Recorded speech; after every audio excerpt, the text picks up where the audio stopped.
Happy Veganuary to all my vegan investors. Make sure you are stacking up on a ton of Tattooed Chef products for this month. Veganuary is the month where we celebrate all vegans across the world.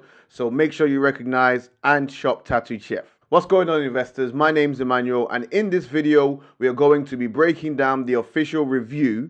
Yes, I have the official review documentation from Roth Capital Partners regarding their feedback of Tattooed Chef's Analyst Day. We'll be going through all the revisions they've made from their prior research. I'll point out and debate some of the potential risks that they've highlighted. And lastly, I will share my thoughts on what a fair valuation could be for this stock, and I'll give you my price predictions for the year ending 2021. But with that said, make sure you join my Discord group through Patreon, where we have dedicated channels for individual stocks like Tattooed Chef. Plus, you get my real-time buy and sell alerts for my long-term investments, as well as my swing trading, because I did start swing trading a few penny stocks and they have paid off quite well. So if you are interested, the link is in the description below, and don't forget to destroy that like button. It lets me know that you enjoy this type of content. And if you are new to the channel, make sure you hit that subscribe button and the notification bell to stay up to date with all my latest video content. So with that said, let's jump straight into the video. So a bit of a backstory for those who may be unaware.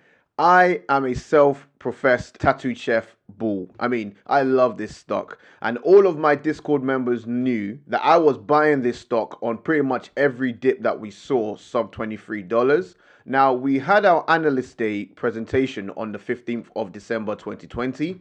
Again, this was an opportunity for the CEO, Sam Galetti, our creative director, Sarah Galetti, and other key members of management to showcase Tattooed Chef's strategy for growth, to present new and upcoming products for this year, also to show and prove our current vertical integration, our budget plans to boost marketing and advertising, and so much more. So if you haven't seen Analyst Day just yet, we did do a live stream event on my channel, and I will link the video in the description below. Now, prior to Analyst Day, we had only 2 ratings from two analysts from 2 top research firms, and this was Jefferies and Roth Capital Partners. Now, Jefferies, I believe, gave Tattooed Chef a hold rating, and Roth Capital Partners gave Tattooed Chef a buy rating. And the median share price between both analysts was about $22 a share. Now, post Analyst Day, and there hasn't really been any sensational headlines regarding Tattooed Chef. We had a senior analyst over at Investor Place give Tattooed Chef a buy, which we have covered on this channel. But aside from that, it's been pretty much dry. It's been quiet. Well, as it turns out, Roth Capital Partners have compiled their review of Tattooed Chef's Analyst Day, and it is available upon request. So you have to contact the right parties and they will give you that report. But I have that report here, so let's break it down now. So it was dated on the 16th of December 2020, which again is a day after Analyst Day. And their opening remarks reads, Tattooed Chef hosted its first Analyst Day on the 15th of December 2020. Management gave a strong presentation, providing detail around product introduction, door growth, media strategy, and guidance. Following the event, we are tweaking our estimates as shown at left and maintain our buy rating and $26 price target. Now, that was slightly disappointing to read. I can't even lie. Their previous price target of $26 was issued on the 17th of November 2020, and that was off the back of our incredible Q3 performance, where we posted record revenues of $41 million, which was a 65% increase compared to the $24.8 million just the prior period. And in their analyst presentation looking forward, our gross margins for this year, 2021, is expected to be between 20 to 25%, and on to 2022, that increases to 25 to 30%. So these are really impressive numbers and a massive improvement on past performance. So to maintain your current buy rating and not upgrade it to a strong buy, or at least improve on your previous $26 price target, it tells me that they are massively undervaluing this company. And I was having this conversation with one of the members in my Discord group regarding this, and he highlighted it here from this statement. Our target multiple is below peer fast growing food/beverage companies. That says it all really. They are massively undervaluing Tattooed Chef. Now, with regards to the forward guidance, they simply regurgitated what we already knew, so we won't go through that. But I did like their commentary on gross margin, which reads, management's gross margin targets imply a significant ramp in branded gross margin. Our math shows branded gross margin exceeding 30% by Q4 2022. Scale is the major factor. On Analyst Day, they outlined our plans to scale, which includes getting into more retailers, and with our current retailers, getting more products on the shelves and in the freezers, more SKUs, international expansion, as well as tapping into other revenue streams. So yes, our margins will definitely exceed 30% by Q4 2022. Now, they mentioned our plans to launch 24 new products this year, which again is very exciting. And they also highlighted the performance of our newly launched e-commerce site. And I like what they had to say here about Walmart and Target. It says, management sounded optimistic regarding performance at both partners. We see potential for door expansion with both in 2021. So the analysts can also see further expansion in some of the biggest retailers in the US, which again is Walmart and Target, but yet they kept their price target at $26 a share.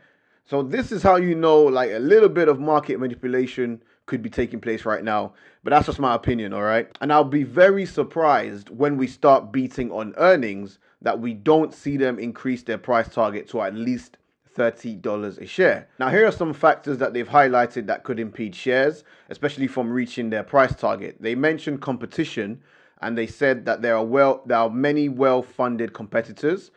Okay, but I don't see how that could impede on investors' sentiment. They've also highlighted contamination and said Tattooed Chef manufactures products at 2 facilities and relies on co-packers. Well, we are vertically integrated for a reason, and it's because it helps with our margins. Now, they also said our key customers, that our top 2 customers represent a majority of our revenue, which again is true, but our top customers are the likes of Walmart, Target, and Costco. So I'm not sure how that's going to impede on the share price when we have that caliber of customers. Plus, we also launched our e-commerce site, which will invite a new online customer base. So again, they touched on corporate infrastructure. They said that we need to boost our infrastructure / controls. Again, all right, okay, fine. Now let's take a look at some of the risks that they've highlighted. They said we have an immature business model. It says Tattooed Chef's business model is immature. Its branded business launched in 2017, which is fine. But if you look at our branded sales versus our private label sales for 2020, we are expecting to exceed this by 2%, which I think is extremely impressive in just the space of 3 years. That's just my opinion, but hey. But they also said that our branded product business hasn't been tested in a recession. So I guess a close down of the entire global economy for a few months, due to the Cironi, millions of people losing their jobs, stimulus checks being handed out just to keep the economy off its knees, devaluing the dollar. I guess all of that doesn't constitute to a recession in this analyst's eyes. So yeah, I guess our branded business model hasn't faced a recession just yet. I mean, come on. You just have to laugh because that doesn't make any sense whatsoever. And this was also commented in December, so they knew what the year was like. They touched on corporate infrastructure and us having to raise capital via the SPAC merger. Again, I don't see how that's a risk. And that was pretty much their whole report. So my overall conclusion towards Roth Capital Partners report, I would call it lazy. I really would call it lazy. It didn't really provide us with any new information or any new thoughts. The risks that they identified, which we've just read, I think is a pile of fluff. I feel like they could have attacked maybe our social media presence, which still remains very poor. They could have identified or highlighted our over-dependence or over-reliance on Sarah Galetti's ability to innovate. These are much bigger risks that I see as an investor, but they didn't bother to do that. And instead, they mentioned that our brand hasn't been tested in a recession. Yeah, all right, mate. So, price targets. What are my price targets? According to Simply Wall Street's analysts, our fair value price is around the $30 mark, which I agree with. I do believe that we are trading below our fair value, which is why I picked up even more shares last week. Now, by summer, I would be very surprised if we are not trading at the $30 mark by that point, because think about it. We will have our Q4 for 2020 and our Q1 for 2021 earnings out. And I think we will be on both of these earnings, which should drive the share price higher. So by the end of 2021, if we continue to smash and exceed expectations, if we exceed our $220 million revenue target, then I don't see why we can't at least be touching $40 a share, maybe even $50 a share by the end of the year. But that's my thoughts and my price predictions. Let me know in the comment section below what your price predictions are for Tattooed Chef for 2021. But with all that said, please make sure that you do your own due diligence and your own analysis before you decide to invest in any stock or in any company. Remember, I am not a financial advisor, so please view my content as purely educational.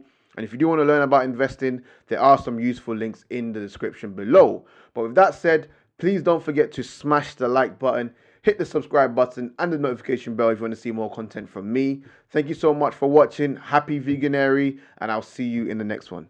Peace.